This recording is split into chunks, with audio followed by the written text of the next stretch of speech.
నమస్తే. ప్రస్తుతం మనతో పాటు సీనియర్ జర్నలిస్ట్ దాము బాలాజీ ఉన్నారు. ఆయనతో మాట్లాడదాం. నమస్తే సార్. నమస్తే. సార్ ప్రాయశ్చిత్త దీక్ష చేపట్టారు పవన్ కళ్యాణ్ అని చెప్పేసి అంటున్నారు. అండ్ ఆయన మీడియాతో కూడా మాట్లాడారు. ఏం మాట్లాడన్నారు? ఈరోజు మార్నింగ్ గుంటూరు జిల్లాలో నంబూరులో ఉండే దశావతార వెంకటేశ్వర టెంపుల్లో ఆయన ప్రాయశ్చిత్త దీక్ష అనేది మొదలుపెట్టాడు. మామూలుగానే ఇది దాని ఏమంటారు, నాకు కామెడీ విలన్ గుర్తుకొస్తున్నాడు ఇతను చేసే పని. ఎందుకంటే అసలు లడ్డూలోనే కల్తీ జరగలేదు, కల్తీ నెయ్యి వచ్చింది, దాన్ని మేము తిప్పి పంపించేసాము. లడ్డులో కల్తీ నెయ్యి వాడలేదు, లడ్డులో అనిమల్ ఫ్యాట్ కలిపిన నెయ్యిని వాడలేదని సాక్షాత్తు శ్యామలరావు స్టేట్మెంట్ ఇచ్చినాక కూడా ఇతను మళ్ళీ లడ్డులు కలిసింది, అశేషమైన లడ్డులన్నీ తినేశారు, 1,00,000 లడ్డులు అయోధ్యకి ఇదే లడ్డులు వెళ్ళినాయి, ఇలాంటి అబద్ధాలు ఎందుకు చెప్తున్నాడు పవన్ కళ్యాణ్? క్లియర్గా అతను మత కలహాలు సృష్టించడానికి మాత్రమే ప్రాయశ్చిత్త దీక్ష చేస్తున్నట్టుగా కనబడుతుంది. ఎందుకంటే ఈరోజు మాట్లాడని చూస్తే ఇతనికి బ్రెయిన్ ఉందా అనిపిస్తుంది. ఎవరికైనా చూస్తే ఇతను ఎలా డిప్యూటీ సీఎం అయ్యాడు అనిపిస్తుంది. ఎందుకంటే ఇదే మసీదుల్లో జరిగితే, చర్చిల్లో జరిగితే దేశం అల్లకల్లోలం అయిపోయేదంట. అంటే అల్లకల్లోలం అవ్వాలని కోరుకుంటున్నాడు ఇతను. ఒక పక్క అసలు లడ్డూలో కలవలేదురా అని వాళ్ళే అప్సెల్గా ఇస్తే, ఈరోజు ప్రింట్ ఇంటర్వ్యూలో క్లియర్గా శ్యామలరావు చెప్పింది ఏంది? ద ప్రింట్ వచ్చిన ఇంటర్వ్యూలో శ్యామలరావు ఏం చెప్పాడు? అసలు లడ్డులో ఏ రకమైన కల్తీ జరగలేదు, లడ్డు ప్యూర్గానే ఉంది, నెయ్యిలో కల్తీ జరిగినట్టుగా ల్యాబ్ రిపోర్ట్ వచ్చిన తర్వాత మేము ఆ నెయ్యిని 2 ట్యాంకర్ల నెయ్యిని వెనక్కి పంపించేసాం. ఏఆర్ ఫుడ్స్ సంబంధించిన 4 ట్యాంకర్లు వచ్చాయి, అందులో 2 ట్యాంకర్లను పంపించేసాం అని చెప్పాడు. ఇలా 2 ట్యాంకర్లు కాదు, ఎవ్రీ ప్రభుత్వ అధీనంలో ఉన్నప్పుడు, టీటీడీ ఉన్నప్పుడు, ఈవెన్ తెలుగుదేశం ప్రభుత్వంలో కూడా 2014 నుంచి 19 వరకు 15 టైమ్స్ ఇలాగా రిజెక్ట్ చేశారు, పదార్థంలో వేరే ఉందని. అట్లాగే జగన్ ప్రభుత్వంలో కూడా 18 టైమ్స్ రిజెక్ట్ చేశారు. ఇది వెరీ వెరీ రెగ్యులర్ ప్రాసెస్. ఎందుకంటే నెయ్యి అనేది వాళ్ళు ఎంత కరెక్ట్గా చేసినా ఒక్కొక్కసారి ఇదయ్యేటుంది. కావాలని ఫ్యాట్లో కలపాలని టీటీడీలో కలుపుతారనేది ఎవరు కూడా ఊహించరు. అదేమన్నా అంటే ఏదో హిందువుల్ని మత పవిత్రాన్ని చేయాలి అనేదన్న టెర్రరిస్ట్ ఐడియా ఉంటే తప్ప మామూలు వ్యాపారస్తులు ఎవరు అట్లాంటిది పూనుకోరు. ఎందుకంటే వాళ్ళకి తెలుసు అది క్రిమినల్ యాక్టు, రేపు మన వ్యాపారం క్లోజ్ అయిపోతుంది, మనం జైలుకి పోతామని తెలుసు. టీటీడీ గుడ్డిగా మనమంటే నెయ్యి తెచ్చుకుంటాం, టేస్ట్ బాగాలేదు, ఇదేదో బాగాలేదు అనుకుంటాం తప్ప టీటీడీ అలా కాదు. దానికి ఒక రోబస్ట్ టెస్టింగ్ సిస్టమ్ ఉంది. అక్కడ ఎక్స్పర్ట్లను పెట్టుకున్నారు, అక్కడ ల్యాబ్స్ ఉన్నాయి, వాళ్ళు టెస్ట్ చేస్తారు.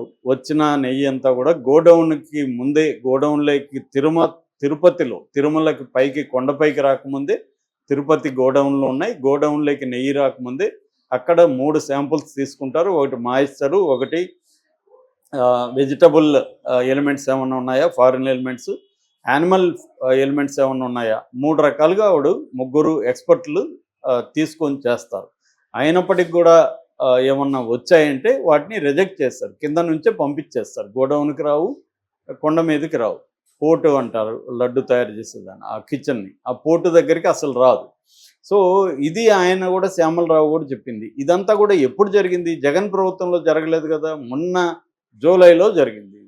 జూలైలో కదా రిపోర్ట్ వచ్చింది. జూలైలో 17వ తేదీ వాళ్ళకి శాంపుల్స్ వెళ్తే నేషనల్ డైరీ డెవలప్మెంట్ బోర్డుకి వాళ్ళు 23న ఇచ్చారు. ఇప్పటి వరకు ఎందుకు చెప్పలేదనే దానికి ఆన్సర్ ఎవడు ఇవ్వట్లేదు. జూలైలో వస్తే సెప్టెంబర్లో ఎందుకు చంద్రబాబు అనౌన్స్ చేశాడు? వాళ్ళ మీద ఎందుకు కంప్లైంట్ చేయలేదు? ఏఆర్ ఫుడ్స్ మీద కంప్లైంట్ చేయాలి కదా. మామూలు నీకేదన్నా కొవ్వు కలిసిపోయి ఉంటే టీటీడీ ఈ టెస్ట్ చేసిన వాళ్ళు కూడా బాధ్యులే కదా. సో కలిసిపోయిందని ఎలా చెప్తున్నారు? ఎవరు చెప్తున్నారు ఇక్కడ? ఇది క్లియర్గా పొలిటికల్ గేము. మేబీ పవన్ కళ్యాణ్కి మోడీ చెప్పాడా మత కలహాలు సృష్టించు, నాకు ఎన్నికల్లో సపోర్ట్ కావాలని? ఎందుకంటే ఇది చంద్రబాబు కూడా ఈ పని చేయట్లా. చంద్రబాబు కూడా జగన్ మాత్రమే తిడుతున్నాడు, ఇతనేమో మత కలహాలు రెచ్చగొట్టే విధంగా మాట్లాడుతున్నాడు పవన్ కళ్యాణ్. అందుకనే ఇతను ప్రాయశ్చిత్త దీక్ష అంటున్నాడు. సమాజంలో వరదలు వచ్చినా కూడా ఇతను మనిషి కనబడలే. ఇతను వరదలు వచ్చినప్పుడేమో ఇతను హనీమూన్కి వెళ్ళాడు సింగపూర్కి, ఇప్పుడు వచ్చి ఇతను ప్రాయశ్చిత్త దీక్ష అన్నా అంటే ఎటువంటి క్యారెక్టర్ అనేది ఎవరైనా ఆలోచించాలి. పవన్ కళ్యాణ్కి ప్రజల పట్ల నిజంగా నిబద్ధత ఉంటే వరదలప్పుడేమో సింగపూర్కి హనీమూన్కి వెళ్తావు, నీ బర్త్డేలు జరుపుకుంటావు, అక్కడ చిన్న చిన్న అమ్మాయిల మీద రేపులు చేసినప్పుడేమో నోరు కుట్టేసుకొని మాట్లాడవు. ఇప్పుడొచ్చి కల్తీ జరగని లడ్డులో అసలు నెయ్యే రాలేదు పైకి, ఆ నెయ్యి వాడలేదని వాళ్ళే చెప్తుంటే టీటీడీ వాళ్ళు, ఇతనేమో 3 లక్షలు అయోధ్యకి వెళ్ళి వాళ్ళని రెచ్చగొట్టడం, అయోధ్యకి వెళ్ళిపోయినాయంట 3 లక్షల లడ్లు మొత్తం తినేశారంట. ఇది అల్లకల్లోలం అయిపోయేదంట ముస్లింల దగ్గర ఇది జరిగితే. వాళ్ళకు కూడా ఇప్పుడు ముస్లింల ఫుడ్డు వాళ్ళు కూడా తింటారు, క్రిస్టియన్ ఫుడ్లు తింటారు, దాంట్లో కల్తీలు ఉండవా? ఫుడ్ అంటేనే కల్తీలు లేకుండా ఉంటాయా? మనం రోజు తిరిగేదంతా 100% గ్యారంటీ. పవన్ కళ్యాణ్ తినేదంతా 100% ప్యూర్ అని అతను చెప్తున్నాడా మనకి? ఫుడ్ అంటేనే ఖచ్చితంగా ఏదో ఒక ఇబ్బందులు ఉంటాయి. మనకి ఆ మధ్య దాన్ని ఏమంటారు, నూడిల్స్, వెరీ పాపులర్ నూడిల్స్, దాంట్లో లెడ్ ఉందని తెలియదు, మనం అందరూ తిన్నోళ్ళమే కదా అవి. సో ఇప్పుడు కూడా తింటున్నాం కదా, ఏది కల్తీ ఏది ఇదనేది ఎలా తెలుస్తుంది? ఈ మధ్య కూడా హోటల్ మీద దాడులు జరిగి మనం బ్రహ్మాండమైన హోటల్ అనుకునే అవన్నీ కూడా ఇదని చెప్తున్నారు. కాబట్టి ఇక్కడ ఏంటంటే ఇతను క్లియర్గా ఎట్లయితే బాధ్యతారహితంగా అప్పుడు వాలంటీర్ల మీద విరుచుకుపడ్డాడో ఈ వ్యక్తి, 33,000 మంది అమ్మాయిల ట్రాఫికింగ్ జరుగుతుంది వాలంటీర్ల వల్లని ఎంత బాధ్యతారహితంగా మాట్లాడాడో, ఇప్పుడు కూడా అంతే బాధ్యతారహితంగా లడ్డుల్లో కల్తీ లడ్డులు వెళ్ళిపోయినాయని చెప్తున్నాడు. ఎలా చెప్తాడు ఇతను? ఇతని దగ్గర ఏం ఆధారం ఉంది? ఏమైనా ఆధారం ఉండాలిగా కల్తీ లడ్డులు వెళ్ళిపోయినాయని.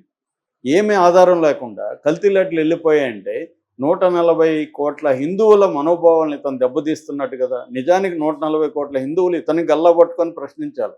నువ్వు ఎలా చెప్తావు భయ్, నీ దగ్గర ఆధారం ఏముంది? కల్తీ అయిందని నువ్వు ఎలా చెప్తావు? మమ్మల్ని నువ్వు హత్య చేస్తున్నట్టు కదా మా మనోభావాలని వాళ్ళు ఇతన్ని గల్లా పట్టుకొని ప్రశ్నించాలి పవన్ కళ్యాణ్. అంతేగాని ఇతను హిందువుల్ని, క్రిస్టియన్స్ని, లేకపోతే ముస్లిమ్స్ టాపిక్లు తెచ్చి వాళ్ళ హిందూ ముస్లిం గొడవ పెట్టడానికి ట్రై చేస్తున్నాడు. మేబీ మోడీ ఇతనికి చెప్పాడా, నువ్వు ఇది గొడవ క్రియేట్ చేయి, నాకు ఉపయోగపడుతుంది ఎన్నికల్లో అని చెప్పాడా?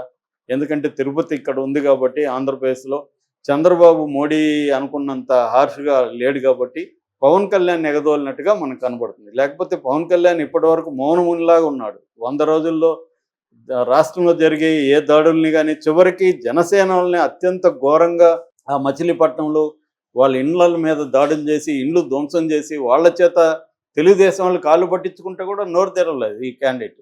ఇప్పుడు వచ్చి అసలు నెయ్యే రాలేదురా బాబు అని అతను చెప్తున్నాడు. కల్తీ నెయ్యి తిరుమలకే రాలేదు, కింద నుంచే మేము పంపించేశామని శ్యామలరావు ఈవో చెప్తున్నాడు. అసలు ఇప్పటి వరకు నెయ్యి అటువంటి ఫ్యాట్ ఉన్న యానిమల్ ఫ్యాట్ ఉన్న నెయ్యితో తయారే కాలేదు లడ్లు అని అతను క్లియర్గా చెప్తున్నాడు. ఇతను వచ్చేమో అయోధ్యకి ఇదే లడ్లు వెళ్ళిపోయినాయి. ఎట్లా చెప్తాను? నీ దగ్గర ఏం ఆధారం ఉంది? ఇటువంటి ఒక సీరియస్ అలిగేషన్ చేసేటప్పుడు ఒక ఆధారం ఉండాలి, దాని మీద ఎంక్వైరీ వెయ్యి. ఫస్ట్ వీళ్ళు చేయాల్సింది ఏంది? తన బాధ్యత ఏంది? డిప్యూటీ సీఎంగా ఇతను సిబిఐ ఎంక్వైరో, దాని మీద సిట్టింగ్ జడ్జి ఎంక్వైరో ఫస్ట్ వేయాలి. ఏదన్నా ఒకటి ఆరోపణ వస్తే వీళ్ళు చేయాల్సిన పని ఏంది? బాధ్యత ఉన్నవాళ్ళు ఎవరైనా ఎంక్వైరీ వేయాలి. ఎంక్వైరీలో తేలితే అప్పుడు మాట్లాడేది. అంతవరకు రాజకీయంగా అది ఆరోపణలు తప్ప అది వాస్తవం కాదు. అవేమి లేకుండా 3 లక్షల లడ్లు అట్లా వెళ్ళిపోయినాయి, లక్షలాది లడ్లు ప్రజలకు వెళ్ళిపోయినాయి, ఇది వైసీపీ ఆధ్వర్యంలో జరిగిందని ఎలా చెప్తాడు? ఇతని దగ్గర ఏం ఆధారాలు ఉన్నాయి? అప్పుడు కూడా ఇదే, ఏం ఆధారాలు లేవు, నాకు కేంద్ర నిఘా సంస్థలు ఇచ్చాయని చెప్పాడు. కేంద్ర నిఘా సంస్థలు ఏమన్నా నీకెందుకు తోలో చెప్పారా? నీకు ఇస్తే మరి నువ్వు డీజీపీ అడిగాడు, నీ దగ్గర ఉన్న ఇన్ఫర్మేషన్ ఇయ్యని, ఇవ్వలేదు ఈ క్యాండిడేట్. ఇంత బాధ్యతారహితంగా వ్యవహరిస్తే రాజకీయాల కోసం, మోడీ ఎన్నికల కోసం ఇతను మాట్లాడడం తప్ప ఏ రకమైన బాధ్యత ఉండే వ్యక్తిగా ఇతను మాట్లాడలేదు.